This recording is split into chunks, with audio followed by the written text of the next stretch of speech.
What up, though? Yo, it's your boy Nick Lavelle, Detroit's home. Out here in Atlanta, tapped in with Tampa, it's on the industry most wanted.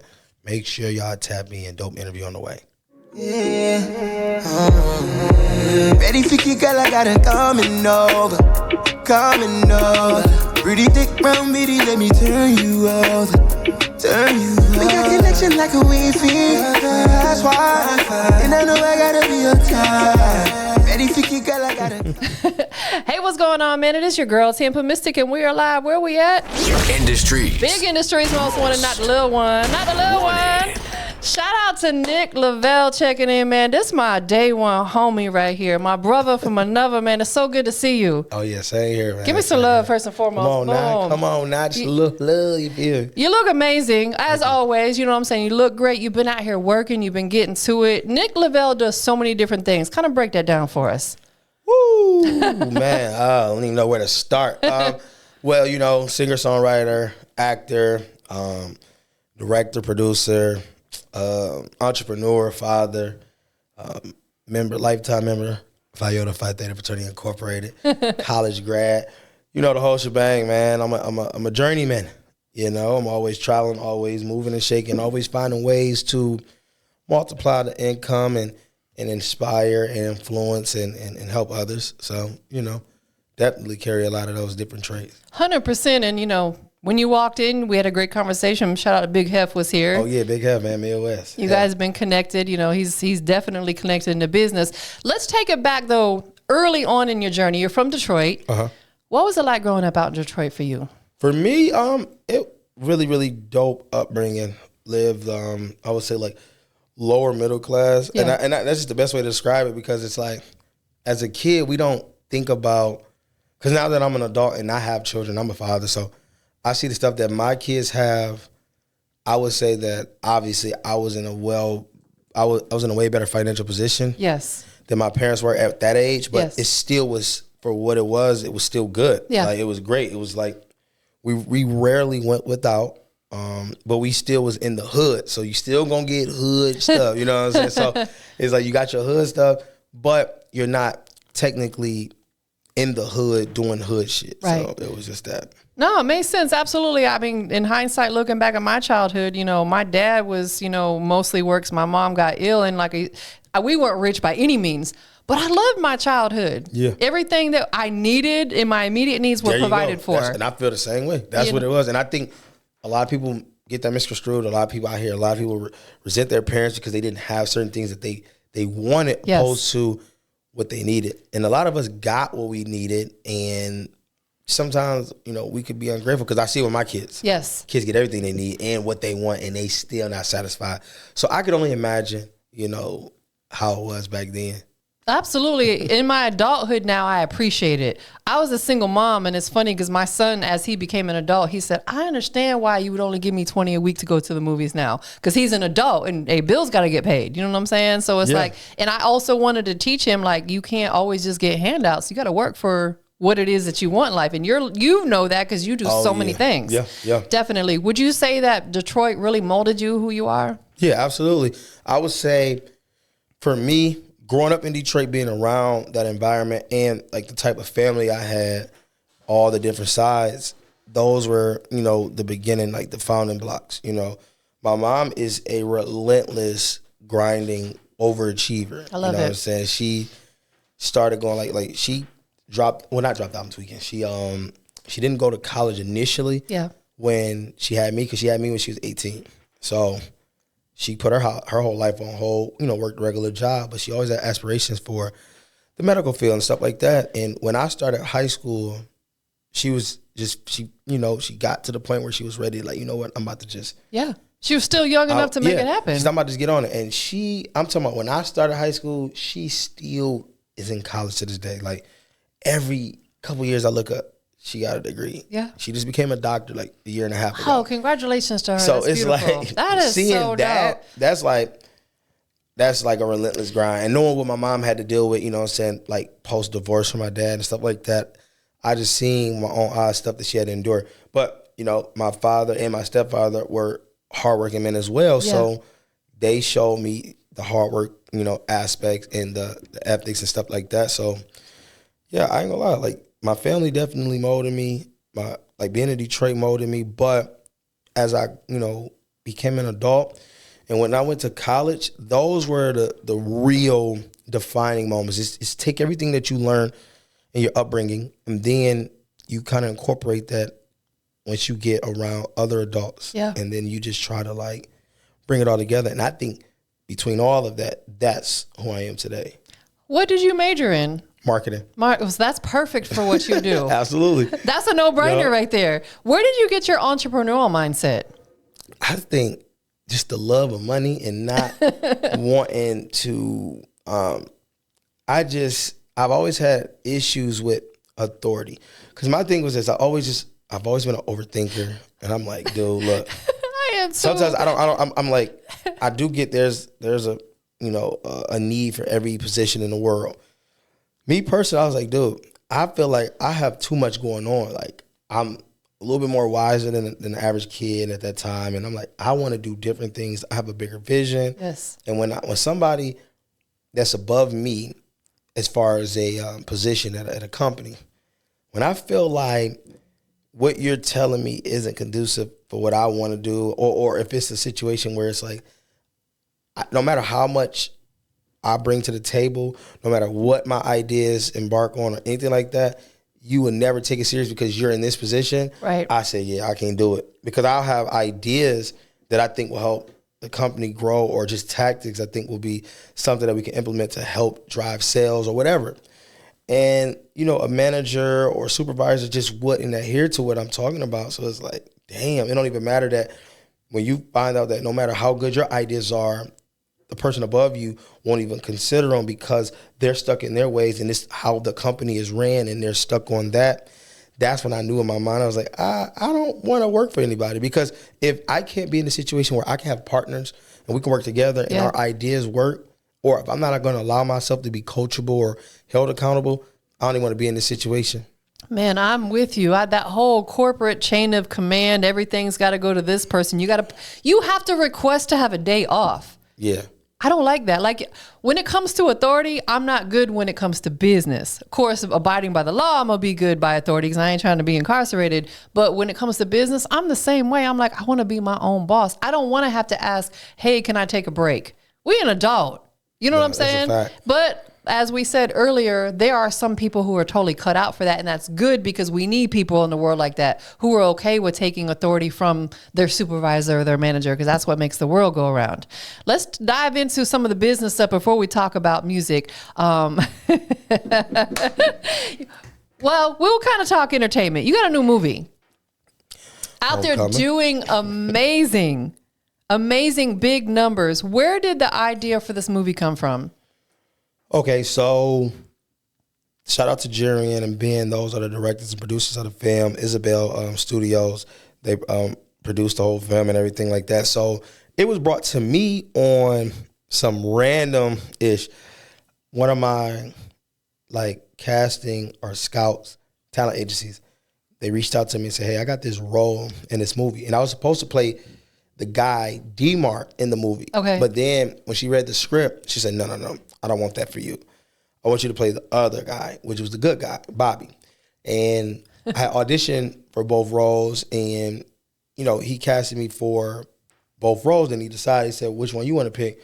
And I went with the Bobby because I wanted the role of, this guy that has, aspirations to be great, and it's kind of aligned with my life, and college football guy, married, has the beautiful wife and all that, and the kids. So I wanted to kind of embody something that would give me a little bit more familiarity, just like my own regular life. Yeah. So that's why I was like, all right, let me try this. And when I got on set, man, I nailed it. We actually shot it in the middle of my tour. So it was like crazy. I literally scheduled my tour, or I had to take time off and reschedule dates just so I can film, because it was my first movie, and I was like, I wanted to give it my all, because anything I'm a part of, I want to definitely give it my all. I don't want to half-ass anything. Yes. But when they came up with the idea, in my opinion, it was, I guess it geared from just wanting to do something different in the industry. It does put you in a mindset of The Best Man mixed with Why Did I Get Married and a little splash of like Stump the Yard. That's you're gonna get the college atmosphere. You're gonna get the family oriented situation like The Best Man, and you have a bunch of men and women who are clicked up, who have a good bond because they're friends and stuff like that, and then they all come together for homecoming. And they're just talking about their past, and it reveals a couple of dark secrets that people was hiding, and just kind of correlating where people are at right now. Current day talks about the past, and then just bring it all together. It's really a dope movie, man. I'm so excited for the reviews and the reception we got so far. So I definitely encourage people to go check it out. Homecoming on Tubi. It actually went number 1 on Tubi in the second day. Congratulations. So, yeah, I'm going to watch it tonight. Oh, yeah. I'm absolutely going to watch it because I'm always looking for new films. And honestly, historically, I look back at all the films that I really enjoyed, and most of them were, black films. You know what absolutely. I'm saying? Like The Best Man, like you mentioned, and Stomp the Yard. Like those are just type of legendary, never get tired of them type. They're timeless movies. Yep. So I'm looking forward to that. How long was the film in production? As far as how long it took us to shoot, yes, about 6 days. Oh, okay. So where did you guys film at? So we filmed part of it here in Atlanta. Okay. We filmed some of it in Huntsville or Birmingham, Alabama. Let me ask you this. Was that your first time having like a main character role in a film? That was my first film ever. First film ever. Yeah, I had some cameos in other films, but I don't really count that. Not a speaking type role? This is the first speaking role, yup. How was it learning your lines, or did they allow you to slightly improv? Well, acting is a lot of improv. Yeah. Because what makes great actors, from my experience, is you want to dive into the character. You want to understand the character. Right. Once you understand the character, you have a conversation with the director and everyone, and you let them know that, okay, you definitely don't want to be too far off the script, but you take what they're saying in the script and you put it in your way that you're trying to sell on camera. And that's improv, but that's also acting. Comes back more naturally. It comes naturally, and you use your mannerisms. Because what we're doing with acting is you're selling your mannerisms in another person's face on a screen. And the thing is, a lot of people in the world don't know how we are in real life. Right, absolutely. So when people watch this film, they're laughing because a lot of them are like, dude, that's not acting. That's him. That's you. That's how he was in college. That's how he is now. So it is like, but the world don't know this. So it looks amazing on film because it is natural to me. And like you said, you chose the character that kind of aligns with who you are in real life. So it was very natural for you. And I think that's a great starting point. Exactly. Because I know I'm going to get challenged, and I'm definitely welcoming the challenge when I, take on new films. But I don't want to be typecasted. So I want to put myself in a position where it's like, all right, this is the first. Let me get some film. Let me get some footage. Yes. So I can show people, and then they can see that. And then it's like, all right, now when it's time to do the real shit, I'm about to really, really tap in. Absolutely. So, I know there's probably somewhat of a limit to characters you would play. We ain't got to say that on film. Absolutely. But you would want to play a villain potentially. Yeah. Would you? That's crazy that you say that because this is something that I talk about. I tell you all the time. I say, listen, it's roles that I'm declining. Of course. Just out of respect for it. Even though it's acting, no matter how you cut it. I get it. People will still attach you to the character. And I hear about the horror stories of how some actors can't even get jobs. They can't even cast jobs because they played a role so good that people can't even unsee it. It is scary. Yes. And it's like they did their job. Right. They killed it. Don't hold it against them. Hold on. That's too real. But like you said, you don't want to be typecast. You want to be able to annihilate the role that you feel like aligns with what you want to do, whether it be a villain or you're someone's dad or whatever it may be. Most definitely. Let's switch gears a little bit because you're planning a tour and a festival. Hold on, I gotta look at the camera for this one. We were talking about this before we went on camera with male strippers. And listen, I love that. I think every woman loves it. And something we spoke about off camera, but I just want to mention it. Some women won't necessarily admit to that could be particularly a fantasy for them. In my younger years, I'm an OG now, we used to enjoy going to the male reviews. We love that. The women do because it's almost like a fantasy. And then you go home to your significant other, probably the same way a man goes to the strip club, looks at these beautiful women, but goes home to their wife. Yeah, sometimes. Sometimes, not all of them. Yeah, no, you know what I'm saying? I'm messing with you. But let's first talk about the tour that you're planning. Well, okay, all right. So we don't. Yeah, I just want to make sure I don't mix it up. So I am planning a tour, but it's not with no male strippers. Right. But I'm planning a tour. We aiming for like April, March, April area. So the whole goal for the tour is I've opened up for a lot of artists. Yes. I've been on tour with a lot of artists and I've supported them. So what I'm trying to do now is no matter what, I want to just I want to attack my fan base. I don't care if it's 30 people in the room, if it's 100, Yeah. if it's 15. I just want something that caters to me, around me. Yes. So this tour, we're putting together something that's just based around me and another artist, and we're respectfully doing our own. Like me and him are both independent artists, so we have our own respective fan base, and we're just trying to put something together that can cater to the ladies. So we're giving out a lot of free tickets so we can get ladies in the building, and then we have some little deals we working with the ticket structure. We're trying to do small venues that's very intimate. Yeah. So I just want to just do something where it's like, let me see where my fans are. Between now and March, I have so many things I'm doing as far as releasing new music, new visuals, project, movies. I think by the time we do hit the tour, we should have a strong enough fan base where we're doing at minimum 75 to 100 people in them joints. Absolutely. So that's where I'm at right now. And I just want to do my own thing because it's like, I've done everybody else's tour, and I feel like, all right, cool. Now I just got to do mine. And I call it like the Eric Bellinger way because I watch him do, he's been on tour. I've seen him do about 4 or 5 tours, and every year it's growing every year. Man. He's putting out music, put out a project, put out a single, do a couple collabs, do some social media campaigns, then he dropped the tour. Yeah. And then, he started with like 300-400 cap rooms, then he eventually got to the 500, 600, and it goes to the 1,000. Now he's at 1,000 plus. If you can really build your fan base organically like that, yes, and then you give your fans something to look forward to, and then you make sure even in between them tours, you're doing big shows, you're putting out music, you're putting out content, your fan base should just continue to grow. Now wherever you go, you get booked for, now you have a lot more value. Yes. So, what I could say about you too is like from the posts that I've seen with you being on tour, you are an entertainer. Oh yeah. When you are on stage, he brings the ladies on stage with him. You truly entertain. And I feel like a lot of artists today, they're dope artists, but they got away from the entertainment aspect. If you pay to go watch someone, you want to be entertained. How important is it to you to cater to your audience, whether you're an opening act per se, and maybe the audience is there for a Jacquees, but they learn who Nick Lavelle is? Yeah, absolutely. How important is it for you to put your all into these shows? Very important. Like you said, they're there for someone else. Yeah. So they don't know who you are. How do you make them remember you? Right. How do you turn his fans into your fans? And the only way you do that is through entertainment, finding people. Like I study this.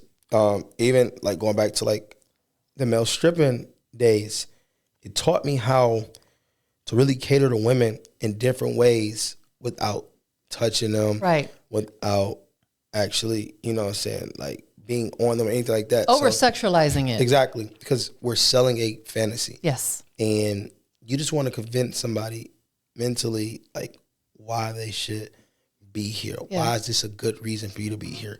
Because that's the same thing with entertainment. Why are people buying tickets? You could just listen to music on your Apple Music or your iTunes or your Spotify or YouTube. But what is it about me that can make you come out? And that's why it's so important for me to stay in shape, Yes. keep my body right, whether I want to do tattoos, make sure the artwork on my body looks good, from the way I wear my hair to the way the clothes. You got to make people want to come out. And when they come out, you got to figure out, how do I keep them entertained for this 10 to 15, 20-minute set? And I just dive into different things. I figure out what city I'm in. What's the hottest song in this city right now? So we figure that out. Who's the hottest artist in this city? We try to figure that out.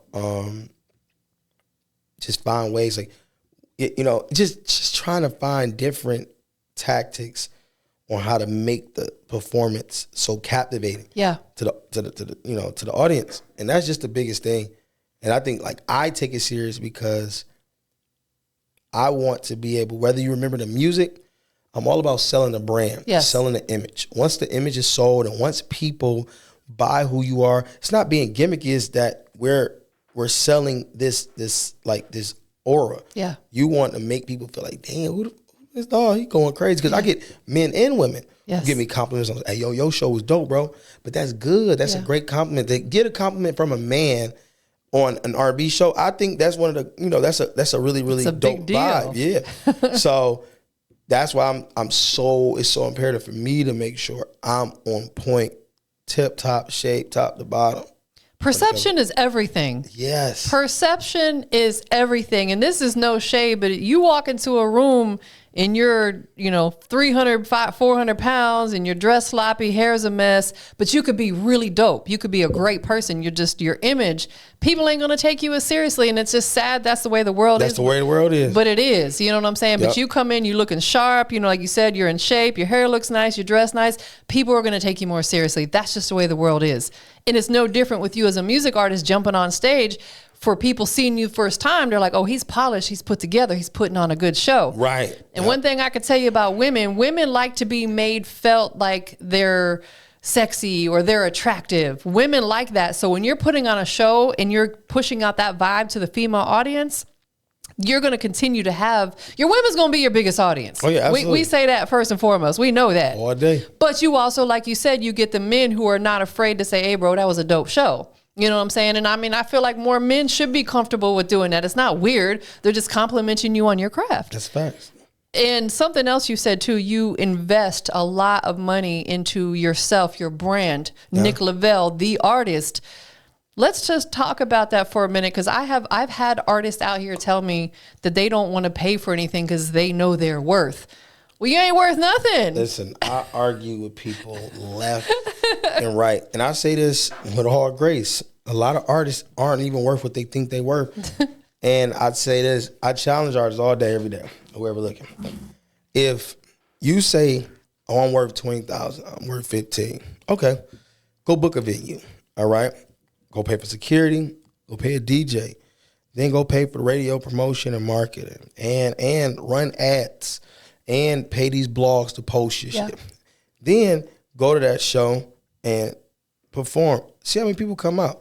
And then charge what you want to charge. $30, $40 a ticket, go ahead, charge it. How much money you generate? And let's see if you made that.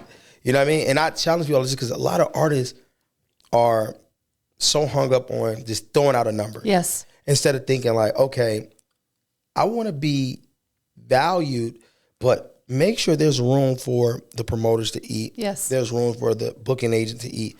Because if people can make money off you, you will stay in demand. Always. You know what I mean? And then those same people are going to, like promoters, and they're the reason why artists' fan bases grow. Yes. Because they're paying all this promotion and ads to promote you. So even if people didn't know who you were or was a little bit like on the fence, now they know who you are because people are constantly putting you out there.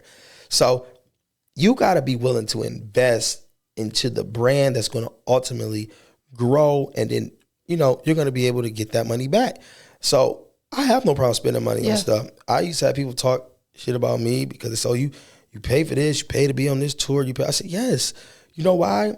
It's the same. It's paying to open up for somebody, paying to be on a tour, it's marketing. Yes. It's the same. It's just a different form of marketing. It's no different when you run ads. You run ads so people can see whatever you want to promote, whether it's a single or a video or some type of content. You're paying to promote that ad. So when you pay to promote your music physically in front of a fan base for an artist who already has an established fan base, it's the same concept. People just want to be lazy and just want to manipulate themselves on why they feel like they shouldn't spend money on it. Now, I do get it. It's a lot of people that be scamming when it comes to the industry. Yes. You don't know what to spend your money on. Right. I was one of them individuals. I was up a couple $100,000 and didn't know how to spend it on music. So I spent it on stuff that I knew, like as far as just business and just, I said, hey, if I invest in these things, I know at least some money going to be coming in residual. But I wish that I had a person that was like very savvy. I have them people now, but I didn't have these connections back then when I had the money. And it's just crazy how life works because you have the money, but you won't have the record. Then you'll have the record, now you have the money.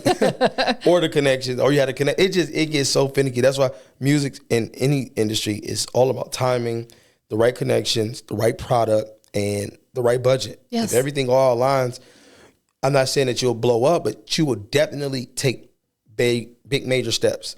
So I don't know. It's crazy that artists tell you that. I hear that all the time. I hear it all the time, and I always come back to them because I had an artist, and hopefully he sees this. I ain't gonna say his name, and I'm not even lying. He literally had 12 followers on Instagram. Okay, maybe he had to start over. I don't know. But Probably had to. Yeah, I can't imagine. He had 12 followers. And he didn't want to pay for promo. He said, I know my worth. So I went to his Spotify. He had one monthly listener, was probably him. I said, bro, you have one monthly listener on Spotify. You have 12 followers on Instagram. And his music was in the trash. Like, it sounded like he recorded it in his bathroom. It was no mix and master.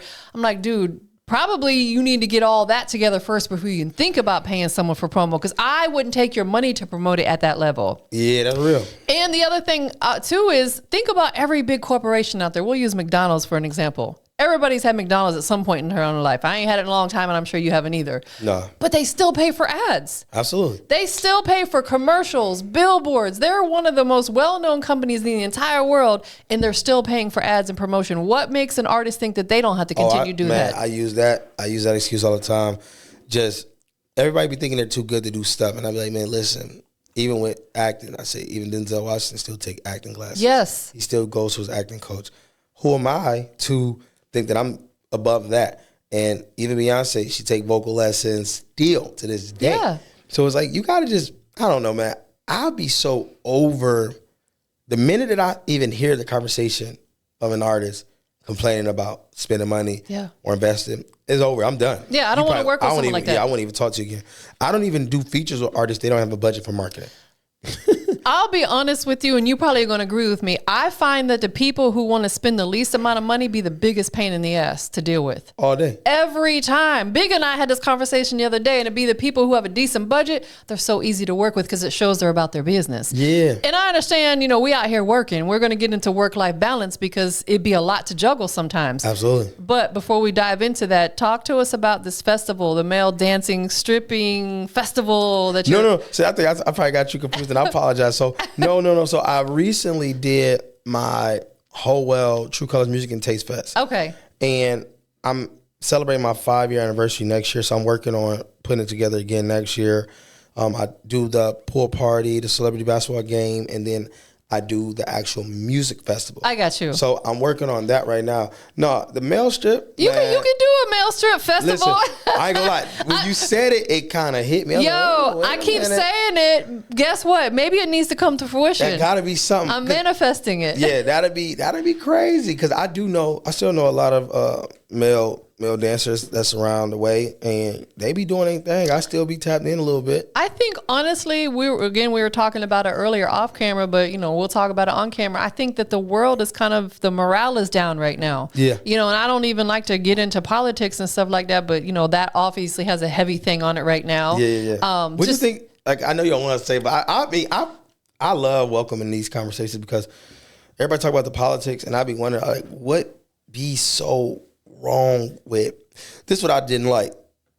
I can't vote. I'm a convicted felon. Yeah. So it is what it is. But what I don't like is that I seen a lot of like projecting and bullying in this election. Exactly. And that was the thing that frustrated me. No matter who you support, who you vote for, that is your right as a human. And I have nothing against. Me neither. I don't care who you choose. Right. You know what I mean? Somebody's going to get chosen. That's right. It is what it is. We're doing votes everywhere in life. Like, it's okay.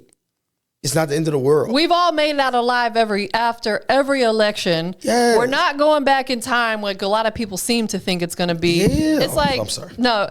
And I see people like friendships and business relationships falling out over this. I seen it so much. I said, I'm blocking anybody that voted for this person. Yeah, it's crazy to me. Y'all crazy. Yeah, because, grow up, really. And that's when, and then, people argue with you. Oh, you don't know what it's like when. I said, listen, I'm going to tell you this. No matter who's in office, number one goal in life is to stay focused, yes, grind, and get to where you got to get to. 100%. Now, You mean tell me in all your years of living, which president has stopped you from grinding? Never. Which president has stopped you from getting up every day, handling your business? Never, never. You know what I'm saying? So it's like, don't lose sight of what you got going on. Just because somebody's in office for 4 years or 4 to 8 years, don't let that one thing define. Don't let no policies, because a lot of that, I'm not going to say that it doesn't affect us, but for the most part, a lot of my peers, a lot of like people I know, it's not really affecting us directly. People need to vote more on the local level. Yeah, the stuff that's happening in your community. In your community, and a lot of people sit that out and only vote for president. But like you said, a lot of the stuff that happens to us locally, the presidents, they don't have any say over that. They don't even know it's happening. They don't even know it's happening, 100%. And, and I mean, this could be completely ironic, but I went and looked back over the last 30 years. It's every year it's flipped Democrat, Republican, Democrat, Republican. It's never been two different Democrats in a row, other than I think Obama had his 8 years, but it was the same president. Yeah. But it always has been. So I'm like, I wonder if it's fixed to where they just rotate it out that way everybody gets a fair share of, well, if I'm a Republican, totally, in my opinion, I feel like it's keeping the people divided. You know what I'm saying? Because look at, like you said, people divided like them. How much controversy there's been. I think more this time than I've ever seen people really like fighting against each other. And I'm like, man, maybe we should all vote green because they're for love, peace, and humanity and stuff like that. Maybe that'll fix some stuff. I don't know, but it's crazy. Y'all got to stop hating on each other. I'm going to just leave it right there. Yeah, that's a fact. Definitely. But let's talk a little bit about, you're a father and you're a business owner. You do so many things. Yeah. Musician. How does work-life balance work out for Nick Lavelle? Woo, it's stressful at times, but it's also fun. No one asks, like these children, they didn't ask to be here. This is stuff that things I created. And through those things, it's like, all right, I still got to make sure they get like the best life possible. Yeah. So just because I'm not a bare minimum parent, I have 5 children. 4 out of 5 of them live with me, like physically. And then I just took it up a notch to where, like, even my girl, her daughter, she lives with us as well. I mean, obviously. And then my youngest son's mom has a child from a previous relationship as well. That kid lives with me. Oh, wow. Because, and it's nothing against I respect that, though. The way I look at life is I don't even know how I will feel or even be to sit here and have, like, my son and all my other children, they're all living here. But then I tell her son, like, well, you got to stay with her. And then, like, I'm like, man, look, give me all them niggas.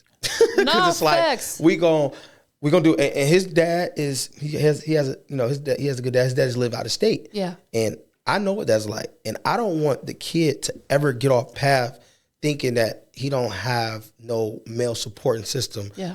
That he see day to day. Like, we get him up. I get him up, buy him clothes, shoes. He eats with my family, everything. I treat him like my son. Yeah. And he plays sports with his brother, but I just want to keep them together. And that was one of my biggest things as a father, was finding ways to keep my kids together, because I wish that my biological father would have did that with us when I was younger. By all means, like, he did what he could, and I don't hold nothing against him. He was young parents. I give him grace because I was a young parent. I know how hard it is. Yeah. So I try not to repeat some of those things, and I try to make sure that I'm being very, very, involved. And like, even, like I said, my youngest son, mom, she's, she moved down here. She has no help from nobody. She has no family down here. Yeah. So the only way that I can help repay her, help put her in a better position is, let me take a load off you. I will take the kids in full time, and then you can grind. And she lives 7 minutes away from us, so it's still like, it's not like she don't be around. Like, she's fully involved. Like, she's a phenomenal mother. Like, them kids adore her, and she'll some weekends she'll take all the kids. She'll take my kids, and it's just such a great balance and a great system, because these kids need to see consistency with the parenting. They need to know that everybody's in cahoots together. So you ain't about to try to run no plays on none of us. Yes. We all together, and they're watching everybody. We all go to football games together. We all go to birthdays together. We all do a lot of family stuff together, but it's just a great feeling to be able to do that. Even with my stepdaughter and her father, me and him have a good relationship. Like, I'm the type of guy, I establish these relationships. My children's mothers, whether they're married I have a relationship. I was just in Houston just with my baby mom, her husband, and her dad. We all was out together. I love that. Kicking it. But that I do this and I do it with such, like, it's second nature to me. That's my personality. That's who I am. I don't ever want to make a man feel intimidated by me. I always try to make the men as comfortable as possible because I know I come with the big personality. Yeah.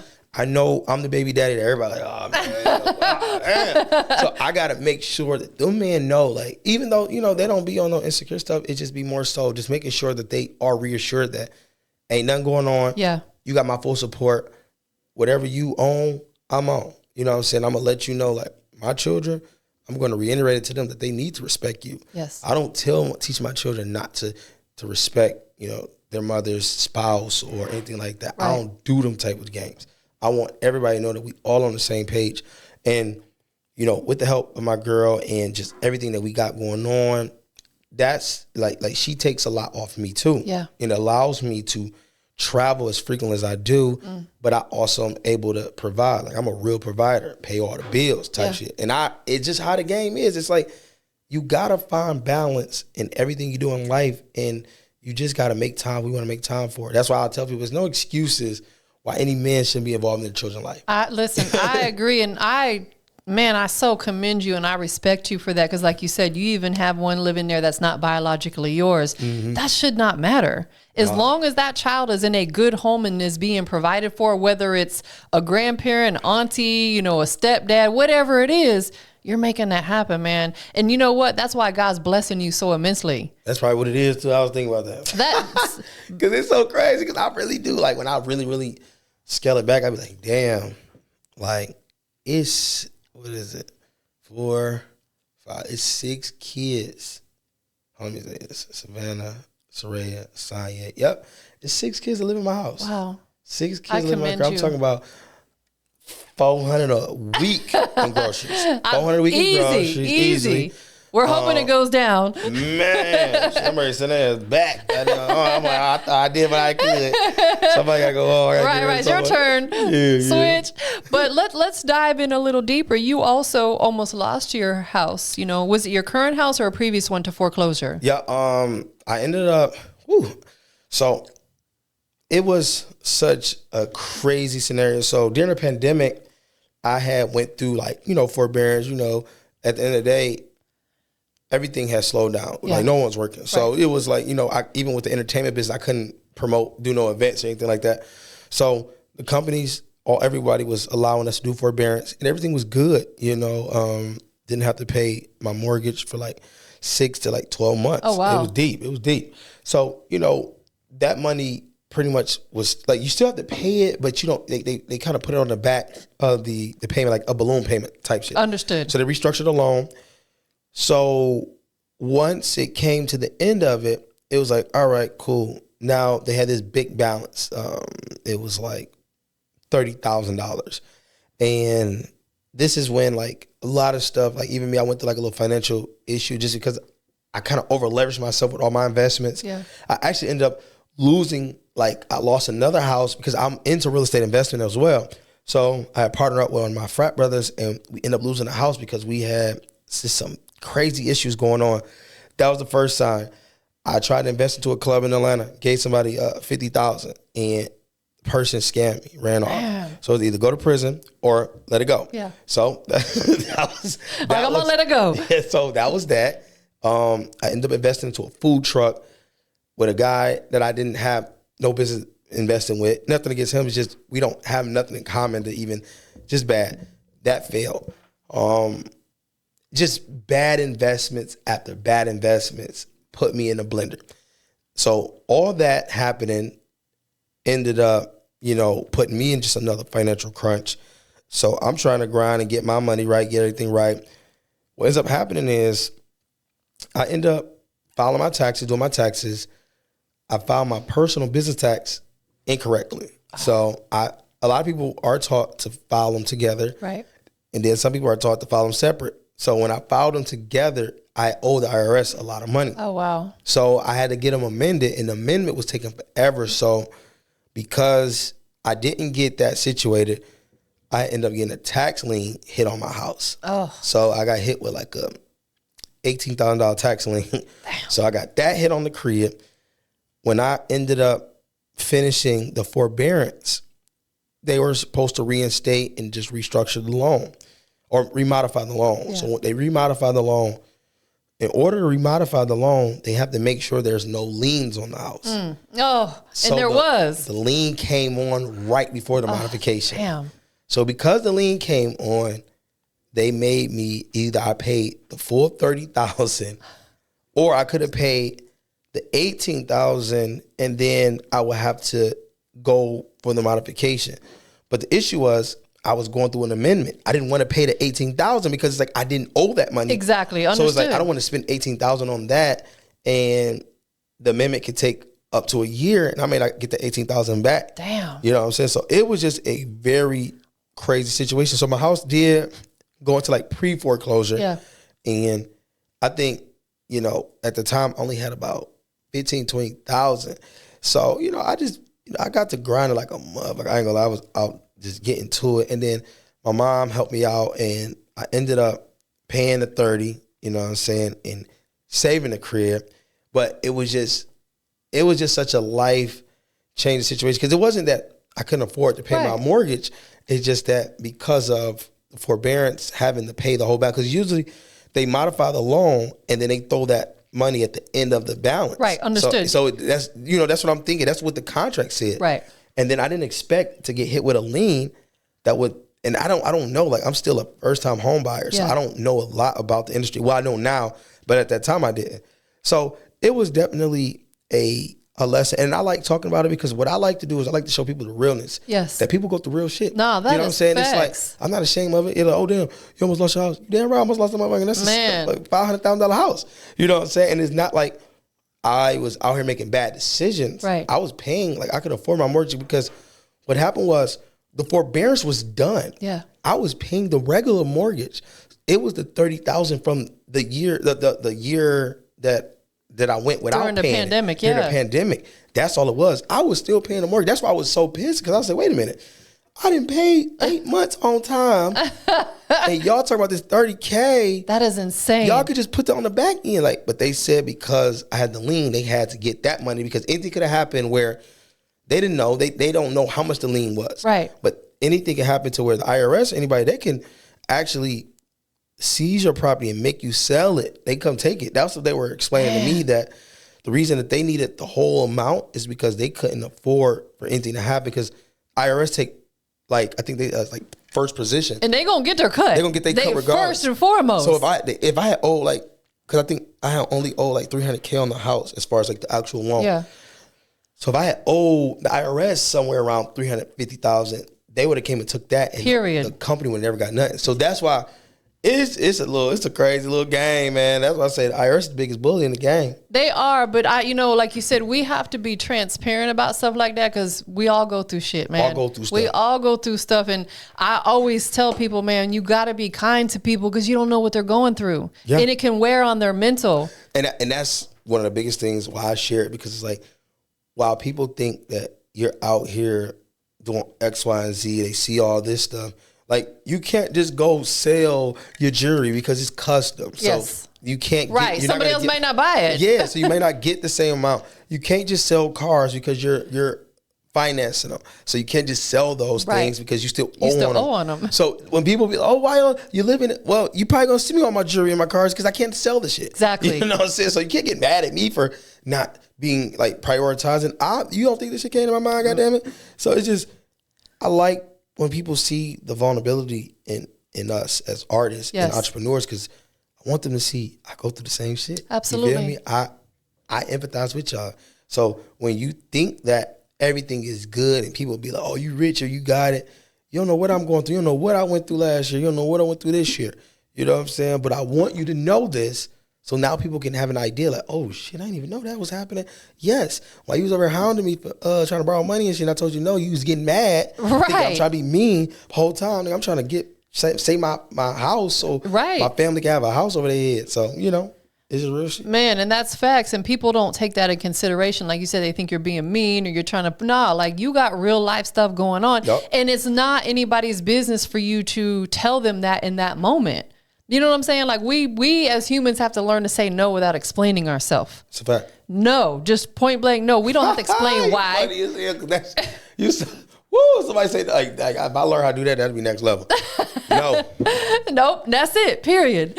Last thing I want to talk about, you got the new record, Tap In. Yeah. Sada Baby. And With then, Sada Baby. Of course, you got music with Jacquees. She was on tour with him, but this is your newest record. How did this record come together? Man, Sada is one of my like one of my favorite Detroit rappers, and I mean rappers in general. Yeah. I definitely have so much respect for him because I watch him grow. You know, we were kind of coming up together. He was in the city just doing his thing, making his moves, and I was doing my thing on the R&B side. But Sada has just always been such a transparent individual. You know, I had booked him for a couple of events in college and out of state, in state. So, you know, we just developed such an adult relationship over the years, and we've been on so many shows, and he's just showing me so much respect.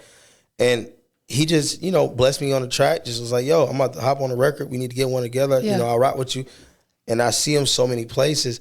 It's just like when people constantly see you in the same rooms, that's one thing I did learn about this industry is, and you said it earlier, perception. Yes. Perception is, if I see you in the same rooms as me, and I know what I got going on, yeah. I know I'm this big artist, and I know I got a label behind me or a machine behind me, or I got hit records and all this good stuff, but I keep seeing the same people around, and it ain't like you don't know weird shit. You cool, and you making moves. You hold your own weight. See, that's one thing that I love about myself is I hold my own weight. Facts. I pull up. I ain't asking no handouts. I buy my own bottles at the club.